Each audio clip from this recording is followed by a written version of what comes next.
तो तान्या ले लेती है। तो जो रूम मालिक रहता है बोलता है कि बेटा प्रसादी खा लो, रोज तो तुम फेंक ही देती हो।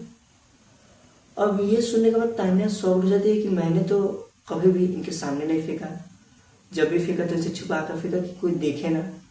फिर इनको कैसे पता चले कि मैं प्रसादी फेंक देती हूँ। वो उस प्रसादी को वही खा लेती है। अब तान्या को क्या मालूम था कि वो प्रसादी उसके लाइफ में इतना बड़ा प्रॉब्लम क्रिएट कर देगा। Hello guys, welcome back to my YouTube channel. आज की जो स्टोरी है वो स्टोरी सुनने के बाद आप जल्दी किसी पे भी भरोसा नहीं करेंगे। तो गाइस वीडियो को लाइक कर देगा, चैनल पे नहीं है तो चैनल को सब्सक्राइब कर देगा और वीडियो पे एक प्यारा से कमेंट कर देगा। तो चलिए बिना देर के स्टोरी की तरफ बढ़ते हैं। तो स्पेशली आज की जो स्टोरी है वो एक तान्या नाम की लड़की की स्टोरी होने वाली है। तान्या अपने घर से बहुत दूर रहती थी क्योंकि उसको वहाँ एक बहुत अच्छा कॉलेज मिल चुका था। तो वो अपने घर से कम 100-200 किलोमीटर दूर रहती थी। तान्या जहाँ रहती थी वहाँ सब बहुत अच्छा चल रहा था।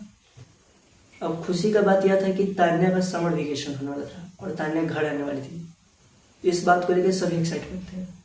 तान्या जहाँ रहती थी वो वहाँ रूम लेकर रहती थी, पीजी में रहती थी। तो वहाँ जो रूम मालिक थे उनसे उसका अच्छा खासा बात होते रहता था। अब जब भी तान्या अपने सुबह सुबह कॉलेज के लिए निकलती थी, जो रूम मालिक थे वो उसको प्रसादी देते थे कि बेटा लो, अभी मैंने पूजा किया है तो वो प्रसादी लो।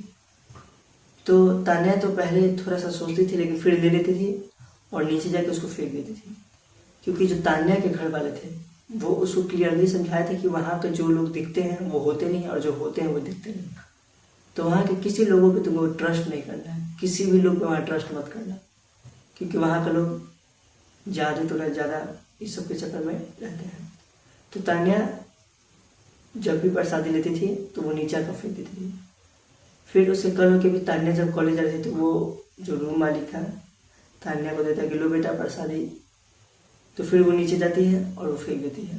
अब बस 2 दिन बचे थे तान्या को अपने घर जाने में, और आज संडे था तो तान्या घर पे थी। तो वो किसी काम से नीचे जा रही थी तो देखी कि रूम मालिक पूजा कर रहे थे। तो वो सोची कि क्यों ना मैं भी इस पूजा में शामिल हो जाऊँ, और वो जाकर उनके साथ खड़ा हो जाती है। पूजा कंप्लीट हो जाता है, उसके बाद जो रूम मालिक होता है वो प्रसादी देता है। तो तान्या ले लेती है। तो जो रूम मालिक रहता है बोलता है कि बेटा प्रसादी खा लो, रोज तो तुम फेंक ही देती हो। अब ये सुनने के बाद तान्या शॉक्ड हो जाती है कि मैंने तो कभी भी इनके सामने नहीं फेंका, जब भी फेंका तो इसे छुपा कर फेंका कि कोई देखे ना। फिर इनको कैसे पता चले कि मैं प्रसादी फेंक देती हूँ। वो उस प्रसादी को वही खा लेती है। अब तान्या को क्या मालूम था कि वो प्रसादी उसके लाइफ में इतना बड़ा प्रॉब्लम क्रिएट कर देगा। अब तान्या का अचानक से बहुत तेज सर दर्द करने लगता है। वो अपने रूम में चली जाती है और सो जाती है। धीरे धीरे ठीक होता है, 2 दिन बीत जाते हैं और वो अपने घर के लिए निकल जाती है। अब घर पे सभी खुश थे क्योंकि बेटी 4-5 महीने बाद ही आई थी घर पे। बहुत खुश थे। तो तान्या के अचानक से बोलती है कि मेरे को आज नॉनवेज खाना है। तो सभी शॉक्ड हो जाते क्योंकि तान्या जल्दी नॉनवेज खाना नहीं चाहती थी, वो बहुत कम ही खाती थी। अब एक बार ये बोली तो सभी तो थोड़ा सा 2 सेकंड के लिए शॉक्ड हुए, लेकिन बहुत खुश हुए कि तान्या ने बोला है कि नॉनवेज खाना है।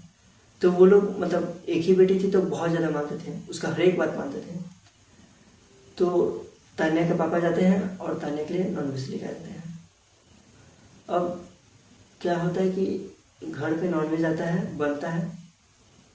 1 किलो चिकन तान्या अकेले खा जाती है। अब ये सोचते कि तान्या के मम्मी और पापा दोनों शौक थे, क्योंकि तान्या कभी भी ज़्यादा से ज़्यादा 100 ग्राम 200 ग्राम खाती थी। वो मतलब खाना ही नहीं चाहती थी वो, लेकिन अचानक से वो बोली कि नॉनवेज खाना है और उसके बाद से 1 किलो अकेले खा गई। ये मतलब उन लोगों को कुछ समझ नहीं आया। अब उसके कल होकर फिर तान्या बोलती है कि मेरे को मछली खाना है। तो हिंदू धर्म में होता है कि मंगलवार को और गुरुवार को, शनिवार को लोग नॉनवेज नहीं खाते हैं। तो तान्या के घर वाले मना कर देते हैं। बहुत ज़्यादा गुस्सा हो जाती है तान्या। वो इतना गुस्सा हो जाती है कि लगता है कि मतलब सामने वाले को जान से मार देगी। फिर भी कैसे कैसे करके कंट्रोल उसके घर वाले करते हैं। फिर उसके कल होकर तान्या बोलती है आज तो बुधवार है, आज तो बन सकता है ना। तो तान्या के लिए फिर मछली रह जाता है। तान्या अकेले 1 किलो मछली खा लेती है। ये सब देख के कुछ समझ नहीं आ रहा था, मतलब उसके जो घर वाले थे, मम्मी पापा, वो लोग थोड़ा मतलब सोच में पड़ गए थे कि मतलब आखिर ऐसा क्यों हो रहा है। तान्या नॉनवेज कभी इतना नहीं खाती, कभी खाना ही नहीं चाहती थी, अचानक से 1 किलो 2 किलो, मतलब ये कुछ समझ नहीं आ रहा है। अब उसके कल हो गए, फिर तान्या बोलती है कि फिर मेरे को मछली खाना है। तो उसके घर वाले गुस्सा करके और डांट देते हैं कि नहीं, रोज रोज नहीं खाना ये सब, और समझाते हैं उसके बाद उसको। तान्या क्या करती है कि अब वो घर में नहीं, घर के अगल बगल जो भी लोग थे उनके घर जाकर बोलने लगती है कि मेरे को नॉनवेज खाना है, मेरे को मछली खाना है। अब घर के अगल बगल के लोग तो मना कर नहीं सकते हैं, तो वो ले आकर और बनाते हैं और तान्या को बुलाते हैं। तान्या अकेले सारा मछली खा जाती है। अब वो लोग भी थोड़ा सोच में पड़ जाते कि ये लड़की कभी नॉनवेज खाना नहीं चाहती थी, अचानक से ये सारा मछली कैसे खा गई। 2 किलो मछली कोई कम नहीं होता है। अब जो पड़ोसी वाले थे वो तान्या की मम्मी से कहते हैं कि आज तान्या मेरे घर आई थी और बोली मछली बनाने का, हम लोगों ने मछली बनाया। तान्या ने ऐसा खाया जैसे कि वो कई वर्षों से खाया ही नहीं उसने, सारा मछली तान्या अकेले खा गई।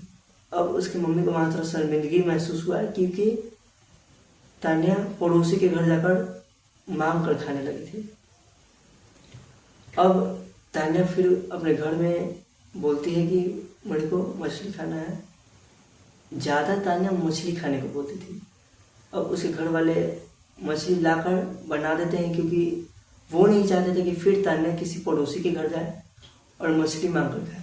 अब तान्या के मम्मी पापा तंग आ चुके थे, वो समझ जाते हैं कि कोई ना कोई बात जरूर है, क्योंकि तान्या ऐसी बिल्कुल नहीं थी जैसे हो चुकी है।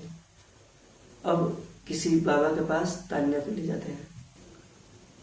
बाबा देखते समझ जाता है कि तान्या को किसी ने प्रसाद में कुछ मिलाकर टोटका कर दिया है और खिला दिया है। अब बाबा बताता है कि तान्या को किसी ने प्रसाद में टोटका कर खिला दिया है। उस टोटका के कारण तान्या के ऊपर एक जिन का साया आ चुका है, और ये सब काम वो जिन तान्या से करवा रहा है। अब इतना सुनने के बाद तान्या का मम्मी पापा बहुत ज़्यादा अंदर से डर जाते हैं। वो बहुत ज़्यादा बाबा से रिक्वेस्ट करते हैं कि बाबा प्लीज़, चाहे कुछ भी हो जाए, कितना भी पैसा लगे, तान्या ठीक हो जाए, क्योंकि एक ही बेटी थी उन लोगों की, तान्या। अब बाबा पूजा वूजा करता है, धीरे धीरे सब पहले जैसा होने लगता है। अब तान्या का समर वेकेशन ख़त्म हो चुका था। तान्या जब ये सारा स्टोरी सुनती है तो वो जल्दी जाना ही नहीं चाहती थी वहाँ। वो बहुत अंदर से डर चुकी थी। जब भी तान्या के मम्मी पापा बोलते थे कि बेटा कॉलेज जाने के लिए, वो वहाँ जाना ही नहीं चाहती थी, बोलते थे कि मुझे नहीं जाना है, मुझे यहीं रहना है।